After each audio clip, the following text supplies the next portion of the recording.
خبر دیں گے آپ کو۔ اسلام آباد ہائی کورٹ نے توشہ کیس کا فیصلہ جاری کر دیا ہے۔ سیشن کورٹ کا کیس قابل سماعت قرار دینے کا فیصلہ کالعدم قرار دے دیا گیا ہے۔ اسلام آباد ہائی کورٹ نے توشہ کیس کا فیصلہ جاری کر دیا ہے۔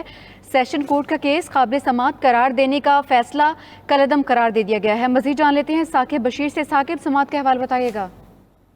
جی، اسلام آباد ہائی کورٹ نے چیئرمین پی ٹی آئی کی درخواست پر جو مختلف درخواستیں تھیں ان پر فیصلہ جاری کر دیا ہے، اور سب سے بڑی درخواست تھی کہ درخواست قابل سماعت ہونے کے حوالے سے جو سیشن کورٹ کا جو حکم نامہ تھا اس کو عدالت نے کالعدم قرار دیا ہے، اور یہ 8 جولائی کو سیشن کورٹ نے یہ فیصلہ کیا تھا، اور عدالت نے 7 دن دیے تھے، 3 روز میں یہ فیصلہ جو سنایا گیا تھا، اور اسلام آباد ہائی کورٹ نے سیشن کورٹ کا فیصلہ کالعدم کر دیا ہے، اور یہ کہا ہے کہ سیشن کورٹ دوبارہ جو فریقین کو سن کر فیصلہ کرے گی۔ اس کے علاوہ جو چیئرمین پی ٹی آئی کی عدالت منتقلی کی درخواست تھی اس کو عدالت نے خارج کر دیا ہے۔ اس کے علاوہ جو حق دفاع ختم کرنے کے حوالے سے معاملہ تھا اس پر نوٹس جاری ہوئے ہیں، اور آئندہ ہفتے کے لیے یہ نوٹس جاری ہوئے ہیں۔ جو حکم امتناع کی درخواست تھی کہ فوری طور پر اسٹے آرڈر جاری کیا جائے، اس پر فوری طور پر اسٹے نہیں ملا جو چیئرمین پی ٹی آئی ہیں، لیکن عدالت نے جو اسٹے کی درخواست تھی اس پر بھی آئندہ ہفتے کے لیے نوٹس جاری کر دیا ہے۔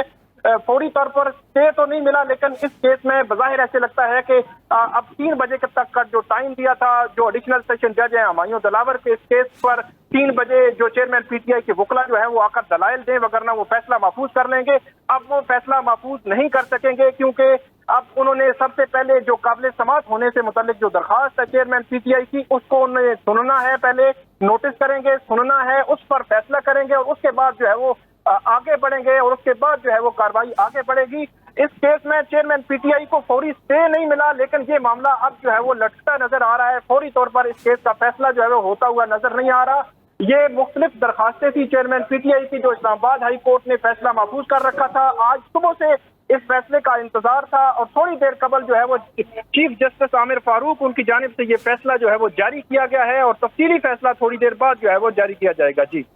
ثاقب، یہ بتائیے گا جب حکم امتناع کی درخواست دائر کی گئی تھی اسلام آباد ہائی کورٹ میں، اس موقع پر کیا دلائل دیے گئے تھے چیئرمین پی ٹی آئی کے وکلاء کی جانب سے؟ چیئرمین پی ٹی آئی کے وکلا کی جانب سے یہ کہا گیا تھا کہ اس کیس میں کیونکہ حق دفاع ہمارا ختم کر دیا گیا ہے، قابل سماعت قرار دینے سے متعلق جو ہماری درخواستیں ہیں وہ خارج کی گئی ہیں اور ہمیں سنا نہیں گیا، تو یہ 2 بیسک جو ہے بڑے اہم جو ہے وہ گراؤنڈ تھے جن کو اسلام آباد ہائی کورٹ نے کنسیڈر کیا ہے، اور اسلام آباد ہائی کورٹ نے چیئرمین پی ٹی آئی کی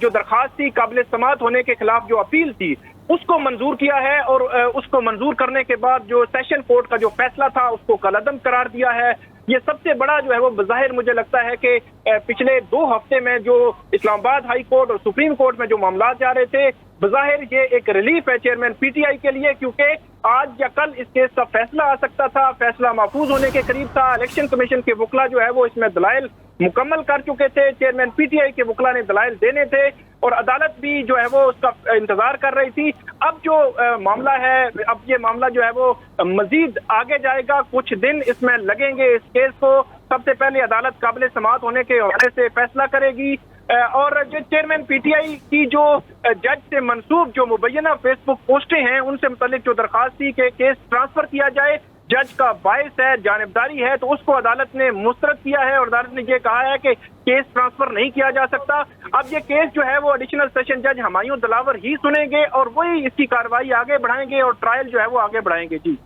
ثاقب، یہ بتائیے گا کہ اب اس پر مزید آپشنز ہیں کیا جو اس وقت موجودہ حکومت ہے وہ مزید اس کو پرسو کر سکتی ہے، کوئی اپیل دائر کی جا سکتی ہے اس حوالے سے، اور پھر جو آج کا یہ فیصلہ اس وقت آیا ہے یہ اس توشہ خانہ کیس پر اوورآل کیسے اثر انداز ہوگا آگے جا کے؟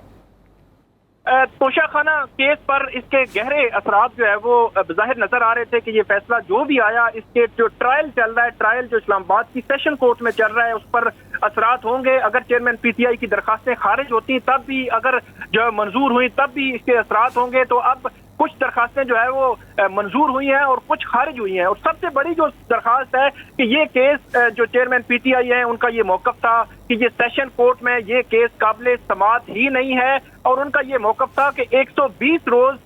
کے بعد جو ہے وہ اس قسم کی کوئی کرمنل کمپلینٹ فائل نہیں ہو سکتی۔ اس سے قبل 5 مئی کو بھی اسلام آباد کی سیشن کورٹ نے یہ کیس قابل سماعت قرار دیا تھا، جس پر 4 جولائی کو اسلام آباد ہائی کورٹ نے وہ قابل سماعت قرار دینے کا فیصلہ کالعدم قرار دیا تھا، اور اس کے بعد 8 جولائی کو پھر سیشن کورٹ نے کیس قابل سماعت قرار دیا اور آج ایک دفعہ پھر 4 اگست کو اسلام آباد ہائی کورٹ نے سیشن کورٹ کا وہ جو فیصلہ ہے اس کو کالعدم قرار دیا ہے. تو اس سے آپ یہ کہہ سکتے ہیں کہ مجموعی طور پر ثاقب جو قابل سماعت قرار دینے کا فیصلہ کالعدم قرار دیا گیا اسلام آباد ہائی کورٹ کی جانب سے، اس فیصلے کے بعد کون کون سے فریقین کو نوٹسز جاری کیے گئے؟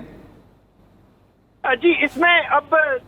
8-9 درخواستیں تھیں، جس میں ایک جو درخواست ہے وہ حق دفاع ختم کرنے کے حوالے سے ہے. 8 درخواستوں پر فیصلہ جاری ہو چکا ہے، وہ حتمی فیصلہ ہے. ایک درخواست میں الیکشن کمیشن آف پاکستان کو نوٹس ہوا ہے آئندہ ہفتے کے لیے، اور جو چیئرمین پی ٹی آئی نے 4 اپنے گواہ جو ہے وہ لائے تھے، ان گواہوں کو ان کے حق دفاع جو ہے وہ ختم کر دیا تھا اسلام آباد کی سیشن کورٹ نے، اور یہ کہا گیا تھا کہ وہ ریلیونٹ نہیں ہے، وہ متعلقہ نہیں ہے، تو اس لیے عدالت نے وہ حق دفاع ختم کیا تھا. اس درخواست پر الیکشن کمیشن کو آئندہ ہفتے کے لیے اسلام آباد ہائی کورٹ نے نوٹس جاری کیے ہیں. اس کے علاوہ جو چیئرمین پی ٹی آئی ہیں ان کی اسٹے کی جو درخواست ہے، حکم امتناع کی درخواست ہے، اس پر بھی آئندہ ہفتے کے لیے اسلام آباد ہائی کورٹ نے نوٹس جاری کیے ہیں. اس ایک درخواست پر آئندہ ہفتے اسلام آباد ہائی کورٹ کے چیف جسٹس عامر فاروق سماعت کریں گے. باقی 8 درخواستوں پر فیصلے جو ہے وہ جاری کر دیے گئے ہیں. جی ثاقب یہ بتائیے گا کہ اب جس طرح سے سیشن کورٹ کا کیس قابل سماعت قرار دینے کا فیصلہ کالعدم قرار دیا گیا ہے، تو اس کی بنیاد کیا بنائی گئی ہے، پری ٹیکسٹ کیا بنایا گیا، کیا ریمارکس آئے اس پر؟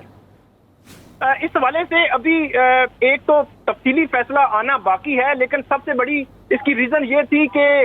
جو سیشن کورٹ تھی اس نے صرف الیکشن کمیشن کو سنا تھا. اور ہمارے ساتھ رہے گا، ہمیں جوائن کیا ہے ہمارے قانون شائق عثمانی صاحب نے. شائق صاحب بہت مشکور ہیں آپ کے وقت کے. شائق صاحب آج کا فیصلہ سامنے ہے، 2 بار سیشن کورٹ نے اس درخواست کو قابل سماعت قرار دیا اور آج دوسری دفعہ اسلام آباد ہائی کورٹ کی جانب سے قابل سماعت قرار دینے کا فیصلہ کالعدم قرار دیا گیا ہے. آپ اس فیصلے کو کس طرح سے دیکھ رہے ہیں؟ یہ اس وقت ہوتا ہے جب کہ ہائی کورٹ نتیجے میں پہنچتی ہے کہ جو پارٹیز ہیں ان کو جو حق ہے ان کا دفاع کرنے کا یا پرسو کرنے کا وہ پوری طرح سے نہ دیا گیا ہو. اس صورت میں عام طور سے ہائی کورٹ کالعدم کر دیتی ہے. میرے خیال میں اس میں بھی شاید یہی ہوا ہوگا کہ وہ اسی نتیجے پہنچیں گے، کسی ایک پارٹی کو موقع نہیں دیا گیا کہنے کا یا بولنے کا، تو اس کو کہتے ہیں وہ ریمانڈ کر دیتے ہیں کہ دوبارہ اس کو ٹرائی کیا جائے. تو یہ نہیں انہوں نے کالعدم کا مطلب یہ نہیں کہ انہوں نے ختم کر دیا، انہوں نے یہ کہا ہے کہ اس کو دوبارہ ٹرائی کیا جائے. کیس تو موجود ہے اپنی جگہ پر، لیکن دوبارہ کرنا پڑے.